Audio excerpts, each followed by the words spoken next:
halkaad weli nagala socotaan dhegeystayaal waa laanta af soomaaliga idaacadda VOA oo si toosa idinkaga imanaysa magaalada Washington. qaar ka mid ah odayaasha dhaqanka iyo siyaasiyiinta u dhalatay gobolka Hiiraan ayaa shir ku yeeshay magaalada Nairobi toddobaadkani oo looga hadlayay sidii maamul loogu sameyn lahaa gobolkaasi. Saare Cabdi Axmed wariyahana magaalada Nairobi ayaa waxyaabihii kulankaasi looga hadlay ka wareysatay Maxamuud Cabdi Gaab oo ka mid ah siyaasiyiinta ka soo jeeda gobolka Hiiraan. kulanka aan toddobaadkan gudihiisa Islimool ku qaadanay wuxuu ahaa kulan daba joogay kuwa hore oo mataqaana lagu soo dhigay dalka Sweden iyo dalka Ingiriiska lagu soo dhigay oo mataqaana ujeedadiisu ay ahayd in dhibaatooyinkii iyo mashaakilkii faraha badnaa oo ilaa iyo 20 sano soo haystay dadka bulshada degan gobolka Hiiraan dhibaatooyinkaas loo waayay mataqaana xal looga baxo in bulsho weynta reer Hiiraan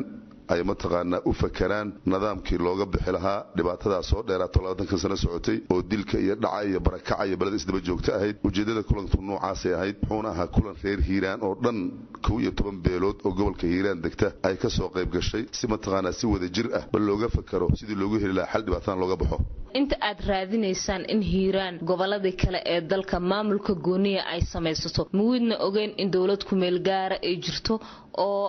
in dawladdaasi ay xukunto dalkii isla markaasina wadanku inuu kala go'aysan wax fiican ahayn horta shirku wuxuu isla gartay oo mataqaana lagu soo gabagabeeyay gobolka in mataqaana laga dhiso maamul goboleed kaas oo waxa laga doonayaa ay tahay in mataqaana la dhiso maamul dadku ku nabad galo oo dhibaatooyinka nololeed iyo dhibaatooyinka amni iyo mashaakilka ka jira looga gudbo oo mataqaana maamul goboleed ay ka wada qayb qaataan beelaha meeshaas dega marka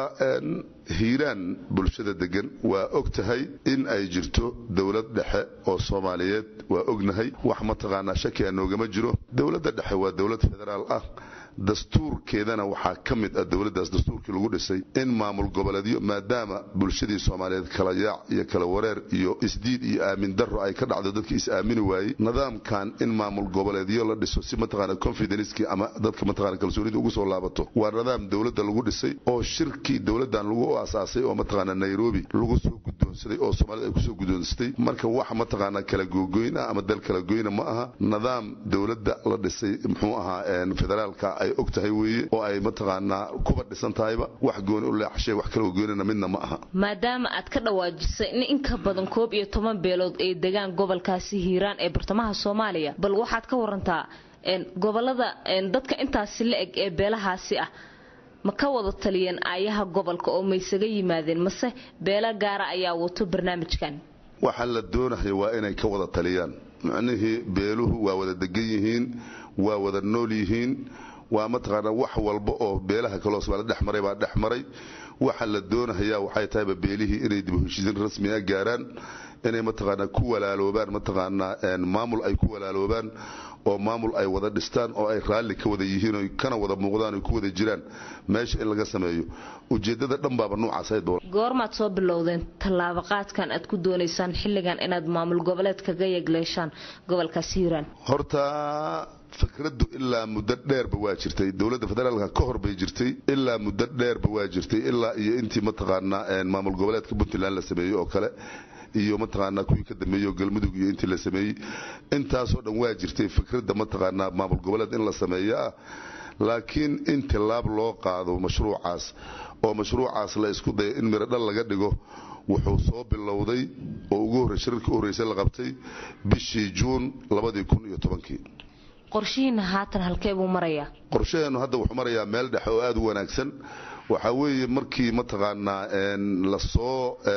laga soo shaqeeyay oo la soo ururiyay oo la soo diyaariyay oo la soo identify gareeyay problemada jira wuxuu noqday tilaabo qaadkii ugu horeeyay in la sameeyo in mataqaana balbeelaha Hiiraan dega gobolkaas beelaha dega in la isugu yeero shir loo sameeyo kadibna fikrada maamul goboleed ma u baahanahay inaan dhisano diyaar ma u nahay Macedonia fikrada in la soo dhaxdhigo 12 beelood baa loo yeeray shir baa loo qabtay waxa mataqaana la soo dhaxdhigay oo soo dhaxdhignay fikradii ahayd maamul goboleed ma u baahanahay inaan sameysano waana la wada ogolaaday oo waa wada aqbaleen beelihii 12 maamul goboleedka in la sameeyo adigu xataa qof siyaasi ah hadana aqoon-yahana ogaanta sidee ku hirgeli kartaa in maamul goboleed laga hirgeliyo bartamaha Soomaaliya xilli dalka xaaladiisa la og yahay kooxa ka soo horjeeda dawladda ay joogan ayaga laftooda dhinacooda maamul u doonaya quwado xoog leh ah arintaas sidee ugu hirgeli kartaa beelaha deegaanka horta maamul goboleedku wuxuu ku hirgeli karaa in uu yahay mid ay ka wada qayb qaataan raalina ka yihiin dadka gobolka wada dego dhan ahmiyadda ugu weyn waxa weeye in ay dadka gobolka wada dego gobolka ku wada nool ay qaataan fikradaas inay maamul goboleed sameystaan kadibna markii fikradda la qaato oo la isla ogolaado sida haddaba dhacday waxa looga sii gudbi doonaa in mataqaana farsamadii lagu sameyn lahaa marka la diyaariyo oo farsamadii loo baahnaa maamul goboleedka lagu dhisi lahaa la diyaariyo waxa waaye dadku ma aha dad mataqaana jaahila ma aha waa aqoontu waa fiican tahay dadka gobolka ku nool aqoontoodu waa fiican tahay khibradooda siyaasadeed waa fiican tahay waxa weeye nabadgelyadooda iyo isjacaylkooda maqnaa hadday isla garteen inay mataqaana ay wax wada dhistaan ay isla garteen habkii loo qaadi lahaa waa saalan tahay waxa xaqiiqo oo jirta in mataqaana ay jiraan sida aad carabka marisay kooxo mataqaana badan oo siyaasooyin badan oo kala duwan la socda waxa weeye kooxahaasu dadkaas waa dadka Soomaaliyeed waxa anaga siyaasadeenu tahay hadii ay yihiin reer Hiiraan oo kuwa gobolka u dhashay ay yihiin hadda ma aragno wax baas iyo dhibaato kama aragno reer Hiiraankii baan wadanahay inaan mataqaana maslaxad ayaguna ay ku jiraan maamul ay kamid yihiin mataqaana siyaasad ay kamid yihiin ogolaasho ay kamid yihiin inaan ku dhisno way ujeedada aan ku socono wixii kale oo Soomaali kale oo mataqaana gobolada kale nooga yimid oo nidaamyada siyaasadda iskhilaafsan ku yimidna ayagana waxaan diyaar u lanahay si walaaltinimo leh Soomaalidu horta ayadoon qasab ma aha gobol walba inay ku noolaato inta gobolkaas degan oo kaliya Soomaalidu waa isku dhex nooshahay wixii kale oo mataqaana gobolada kale ka yimid hadda amuura siyaasadeed u joogana ayaguna inay gobolka si nabadgelyo ah kula noolaadaan baan diyaar u nahay ayadana u soo jeedinayna oo soo bandhigayna mar laakiin hadii ay haystaan gobolkii kooxo ka soo horjeeda dawladda iyaga laftooda nidaam gaar iyo maamul gaar wato sidee adinka maamulkiinaan intaad halkan ku yeegleeshaan idinkugu hirgelaysaa inaad ka sameysaan ama aad ka shaqaysiisaan gudaha gobolka Hiiraan sidaan horeba kuugu sheegay Zahra waxa weeye annagu ujeedadeenu waxa waaye ujeedada nabadeed nabadda dadka kan ay u oomanaayeen